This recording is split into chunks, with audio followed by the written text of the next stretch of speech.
Si Marisa, na-excited ako sa mga upod ko, nga excited. Alam si Marisa, first time mo kayo, ngayon ate na mag-attend na ganito ganyan. Ano ang gagawin ko? Yun.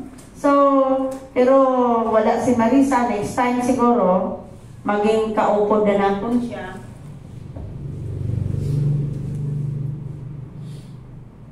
Kay hindi maayo niyang paminaw. So, maybe next time, he will be with us. Sabi niya, we have to start early kasi magpunta pa daw ng Soriano. Thank you, Gid, sa Ginoo, sa fellowship nga amon na tagagtamang gahapon, nga nahimo sa Campariano, na mismo Gid ang mga workers. Dito lang kami sa higad sa dalan pa. Sa basketball court, dira lang sa dalan, dira kami naputang sa lamisa, atong dala nga pagkaon, bangko namon. May nagpundo nga sa lakyan. Wala, lingkod-lingkod lang po. Pagbaba sa windshield, taga Noranda. Ay, sila ko taga Noranda. Nang nakuha ko ng akong nakamingaw, I met si Ate Titing, or si Ate Tita, Titing maguna siya. Si Ate Titing, so nakita na ko niya. 14. Okay. Nakita ko na ko si Ate Titing na, Ate Tita 14 na okay na siya. Namit po na ako si Manong Nuno, si Pastor Dan 14. Nag-resign siya as a worker sa Macking Alliance Church in Cotabato City.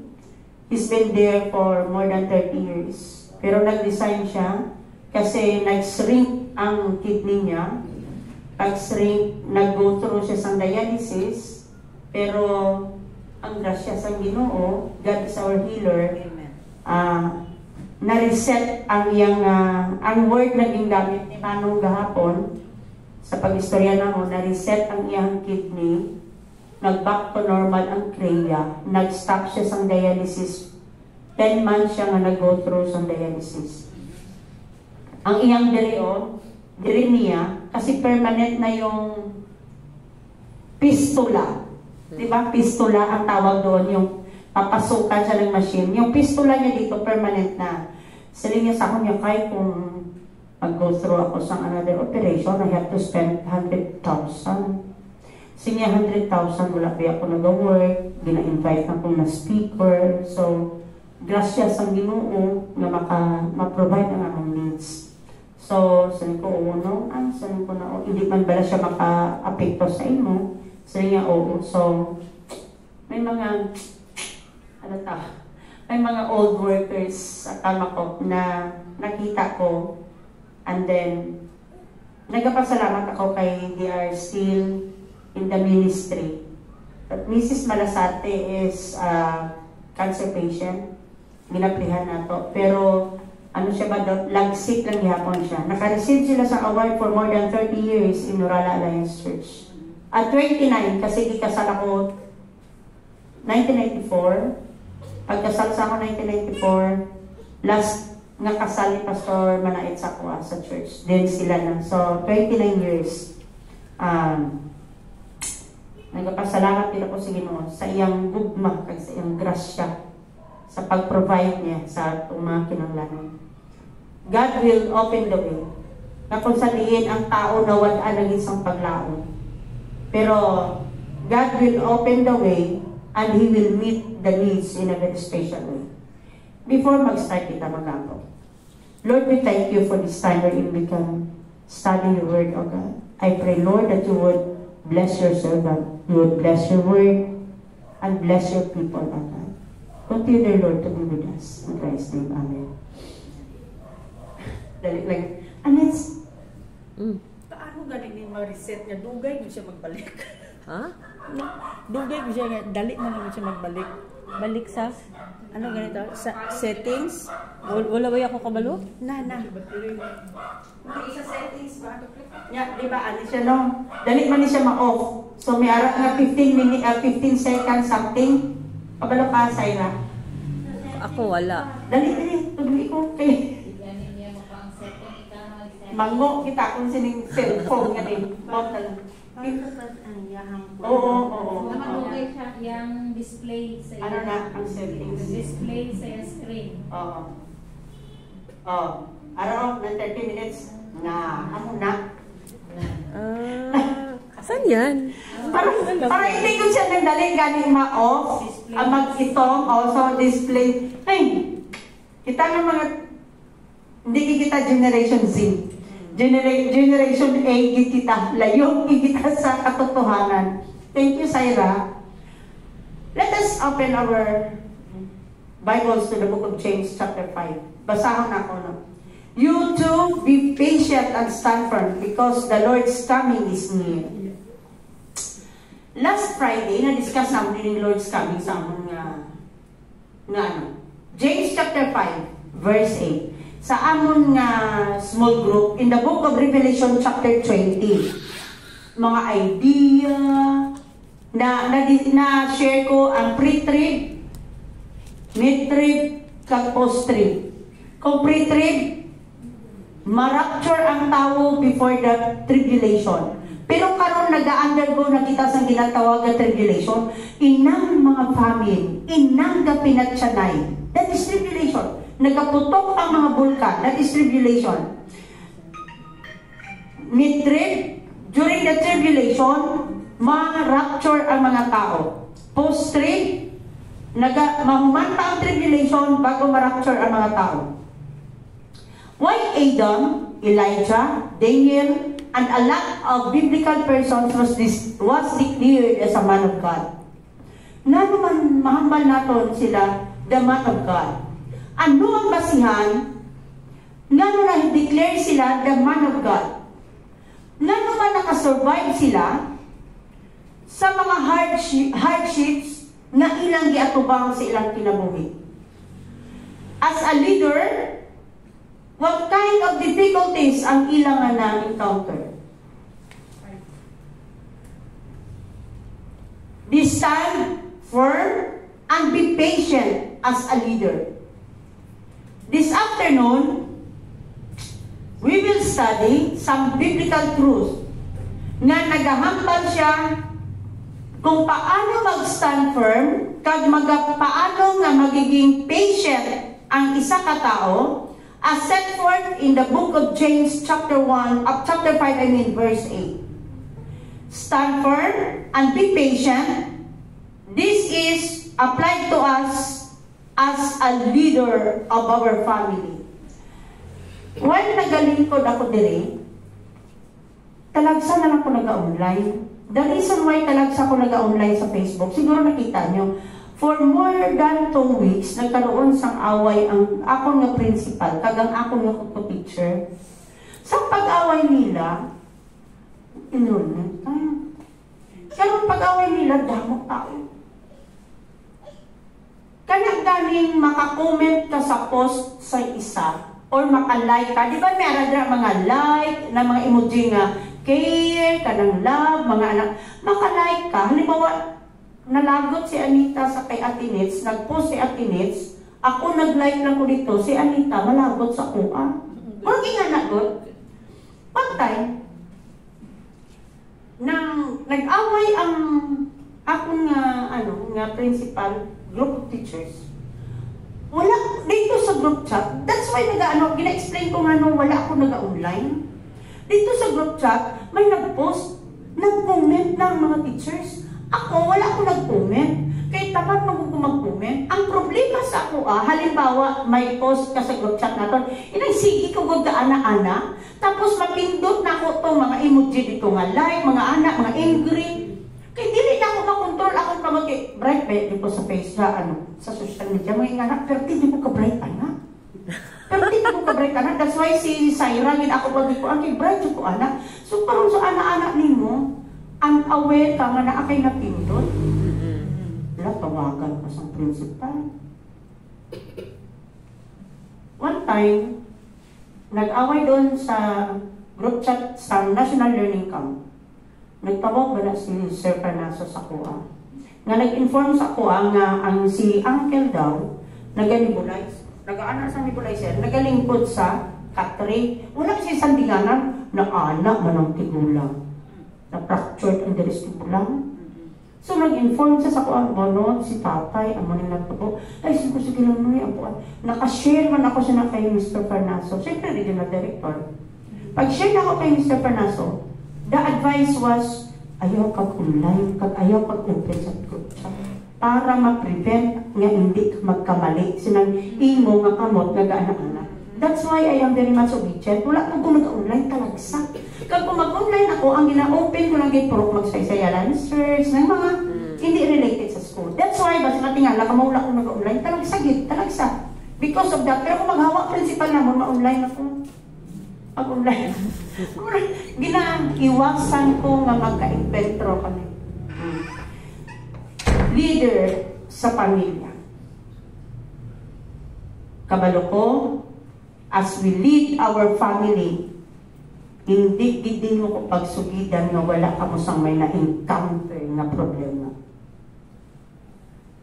Ako napit na putol akong kamot kay wala ko nag-istorya, ginasapot akong utok. Nasapot akong utok. Aga pa ka magmata, tanang trabaho ni mo, mali ka sa simbahan. Wala kang istorya. Pagsira na ko sa kuan, amo na to siya. Satan would intervene, di ba? As we lead our family. Joshua, nagustuhan ko ining passage sa Joshua, chapter 24. Siling ni Joshua, sa nagalit siya sa Israelites, madamo siya sa mga na-encounter na problema. Along the way of, grabe na mga problema ang pagkamurmuring sa mga Israelites. Pagkareklamador. Pero si Joshua was able to stand firm. Kag naging pasensyoso. I do not know kung ano kalawig ang pasensya ni Joshua. Ano ang hambal sa Ginoo sa iya. May premyo gigali kita kung kita awat stand firm. Maligon nga pagtindog, paninindigan, nanindigan tayo. At we have to be patient. No? Siling sang Ginoo, so I gave you a land on verse 13, on which you did not toil, and cities you did not build. Pag ang balit ka toil, it expresses a hard work. And you live in them, and eat from vineyards and olive groves that you did not plant. Imagine ka, sa tunga sa mga pagtilaw nga natabo sa kinabuhi ni Joshua as he lead the Israelites, may premyo gid siya sa Ginoo. May premyo gid siya sa Ginoo. I asked Mr. Riera, isa ka miyembro sa Baluan Baptist Church sa kung saan kami dugay po. Sabi ko, Manong, ano ang stand mo when it comes to the word success? Sabi niya, alam mo, matandang Ilocano yun. Alam mo, sabi niya, makita ko lang yung mga anak ko na nakapagtapos ng eskwela, nakapagtrabaho, at higit sa lahat, hindi lumayo sa Panginoon. That's success. That's success. Kanina, ang question sa Sunday School teacher, I was there, sitting there, sabi niya, paano nimo, hindi lang ba, pwede na ba nga magsimba lang kita without a personal encounter sa Ginoo? Kasi si Anita, it took 14 years. No? She grown up in a Christian family. It is necessary that you have received Christ as your Lord and Savior. You have a personal encounter with the Lord. As a leader sa atong pamilya, madamo na mga pagkilaw. A lot of struggles we encountered. Illnesses. Daw ako, pag si Atenets, si Inday, we have the same story. Ay, lakon ko, basta mangingana ng sitwasyon. Let's forget about that. Financial constraints. Kaya mag-istorya mo lang kasi imong bana, no? Grabe nga mga pagtilaw sa inyong pamilya. Si Juanita di ay, kaya nagsakit po si Nards, no? Grabe nga mga pagtilaw. Makita di mo nga na, gana imong bana, Diyos po, dumanago ka sa ilalong sanlatol. Promise. That's painful. That's painful. bilang isa ka leader sa pamilya, makita nimo, you have encountered the different problems, pareha ng mga sakit, financial constraints. Parang ganing mangayo imong anak and you do not have even a single centavo, sakit na siya sa nanay. It is really, really painful. The worst is, bilang isa ka leader sa atong palimalay nga kung sa kita Kristohanan, the worst naton nga ma-encounter. Kana ganing makita naton ang miyembro sa atong pamilya, wala nagapangalaga sa Ginoo. They stay away from God. Kana. Pero Joshua, the servant of God, in the midst of difficulties, ginpramisan siya sa Ginoo. Makakaon ka dira sa tanan nga wala ni magita. And then, sabi niya, pero sabi sa kanya, now fear the Lord and serve Him with all faithfulness. That is in verse 14 of Joshua chapter 24. We have to serve God with all faithfulness. Throw away the gods your forefathers worship beyond the river and Egypt and serve the Lord. Serve the Lord. Siling ni Joshua sa verse 15, naganahan ko sining last phrase, but as for me and my household, we will serve the Lord. Bilang isa ka ginikanan, we have to stand firm. Ining-prok magsaysay alliance church, damot diri nga ang mga leader sa panimalay baba. Kasi mga balo na kita. One time, I have a great talk with my principal. Siling sa principal, sabi ko, mamaayo man ka kasi may bana ka. Kay siling sa ako, urtasan. You know what is urtasan? Urtasan, kita na ni Ma'am Ruby ng ako ng babae, which is a graduate of an architect sa Notre Dame man siguro, dali sa Notre Dame. Trabaho sa PCC. Malakas siya sa Manila, si mama niya pa nagpakasambag niya. Urtasan niya daw siya na, hindi siya magpaulit dali sa balay, kaya gusto niya lang sa Lagaw. Kaya kung dito siya manubi sa Lagaw, nagalagaw lang siya nagalagaw, pag gusto lang din siya. Kaya hindi niya sa, dira sa may Viranza. Architect siya dira sa Viranza. Ang hindi dira, alas 9, may job na to, o alas 9. Kaya pag gusto siya katulog-tulog, urtasan, sabi ko sa iya, ma'am, maayo man ka, ay may ara kang bana. Si Sir Magambaloy, hindi pagkakala si mama mo. May someone nga mag-mediate between you and your daughter. Pero sa ako lang isa. Just like us. Diba tayo lang? Pero, we have to stand firm and be patient because God is there for us. As what He had said in the book of Joshua, chapter 24, verse 13. That's the promise of God para sa aton. And in verse 15, sabi niya, tani, mao po niyang atong verse atong kinabuhi. As for me and my house, we will serve the Lord. Number 2, stand firm. Stand firm and be patient is implied sa kinabuhi sa mga farmer. Let's go back. Ano man ang kinabuhi sa mga farmers. Before ang farmer makaangkon sa makaangkon sang good harvest, ano ang ilang nga pagabuhaton? Ano ang pagabuhaton sa mga farmers? Iprepara nila ang ilang nga rice field. Pagprepara, kinahanglan limpyo, kinahanglan ready na nga tanuman. Karon ang kilo sang isa ka sang 160 no 160 nga palay is 26 pesos. Sabi ko sa Ginoo, Lord, ipatagam po sa kay Bibi nga during that time magpa-harvest siya by the month of September. Bisag mag-23 na lang gid ang kilo. Makabawi gid ka kag makaginansya. Grabe ka mahal sa bugas. Ginapangita sa Cebu City kung diin na itong tag-20 ang kilo sa bugas. Ginapangita.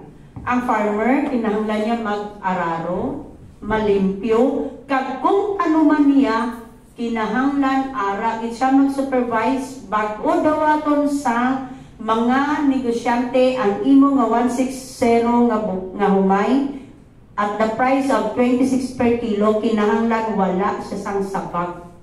Kung maghambal ka nito wala siya sang sabag, wala siya sang nabutang dito nga iban na variety na bugas. Kung may ara man siya dito nga variety nga mga palay, ikat nimo ato siya kag ilabay para maka-avail ka sang 26 per kilo nga presyo. Grabe ang pag-antos sa mga farmer. May ara sila nga proseso. Kinahanglan idaluhon nimo paghumansang daro isuyod para makuha tong mga hilamon. Kay para pagtanong nimo tambok ang imo nga palay, wala siya sang kompetensya nga magkaon sa imo nga abono nga ipagalabay. Kay kung may hilamon, ang hilamon at saka ang palay amo ang magkaon sa abono. Grabe gid nga antos. Patiently, they wait patiently sa pag-harvest.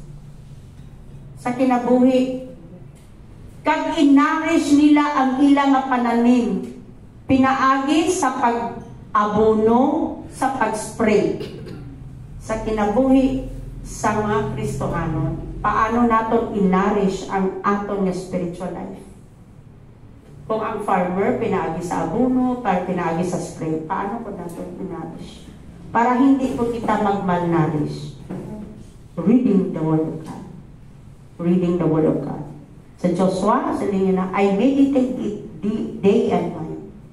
I meditate it day and night. That is the encouragement para sa aton nga mga Kristohanon. We have to nourish our Christian life also. Pagkadto sa simbahan, together with our kids. Pag-attend sa mga fellowship, kag ipakita naton sa atong mga anak kung paano nag-work ang Ginoo sa atong kinabuhi.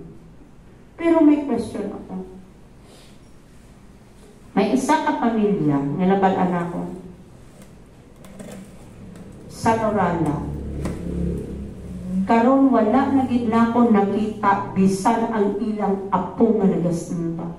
Pero ang ilang lula, ang ilang nanay, pertigit ka faithful.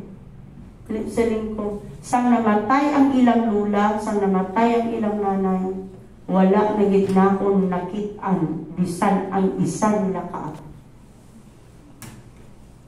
Sometimes that is very, very painful sa mga Kristohanon nga kung sa Ilonggo pa masakwan nga hindi matuton sa Ginoo.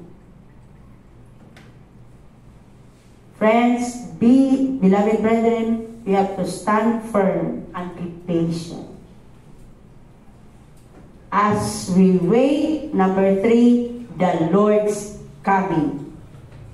We have to be patient and stand firm as we wait the Lord's coming. Are. Sila ni Atines, si Atines pinakatigulang din. Pila naka-ate? Oo. 73. Siya pinakatigulang. Sila niya, gamay pa daw siya. Arat na daw na, kapit na abot ng Ginoo. Stand firm. Wait patient. Ako, gamay pa ko.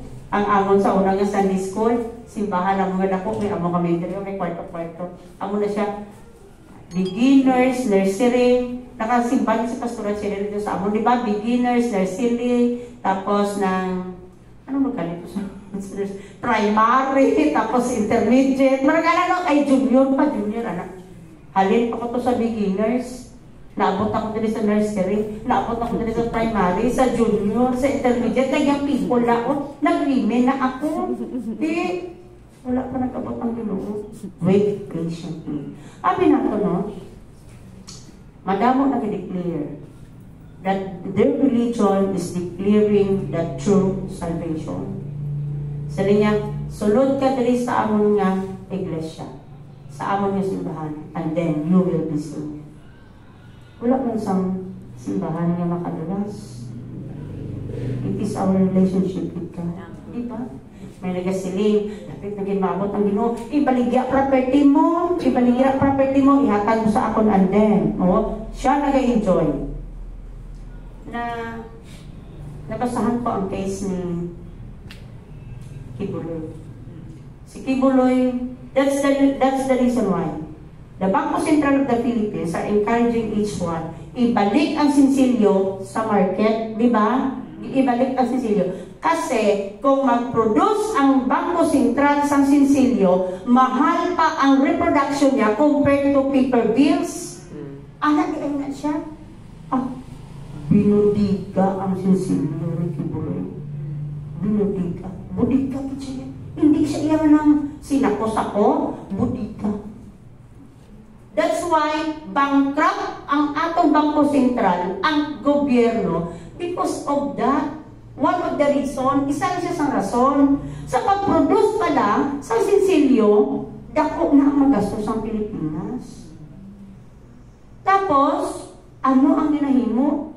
Ikaw, membro, dala kasi ng libon, ha? Ba't naman ang libon? Basket? Ano? Oo, dala niya, kato sa palengke. Ikaw po ha, dala. Saan yan napunta? Sa akin. Is that proper? And then you will be saved because you are following as a leader.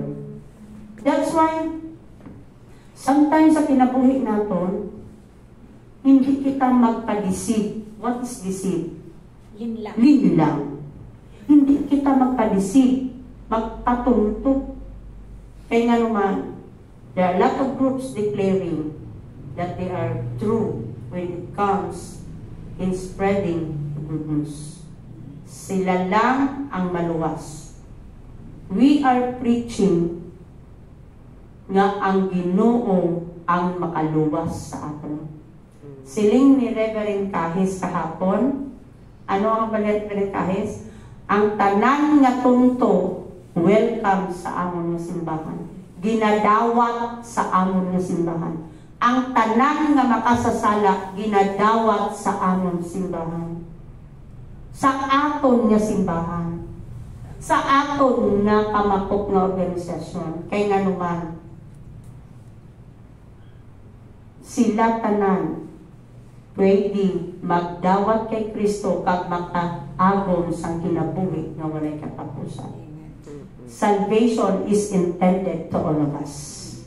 As we wait upon the second coming of the Lord Jesus Christ, we have to stand firm that no matter what happens sa atong pamilya, whatever will happen sa atong kinabuhi, hindi kita mauyo. Apan nagapabilin kita nga ligon, and we have to wait patiently sa pagbalik sa atong Ginoo. Kag mag-ururupod kita dito sa langit, nga nagadeklara kita that God is our true salvation. Pinaagi na sa iya. Walay iban nga makaluwas sa aton kung hindi ang aton buhi nga Ginoo as we receive Him as our Lord and Savior. He is very much willing to forgive us from all of our sins. To God be the glory. Maayong hapon sa aton nga tanan.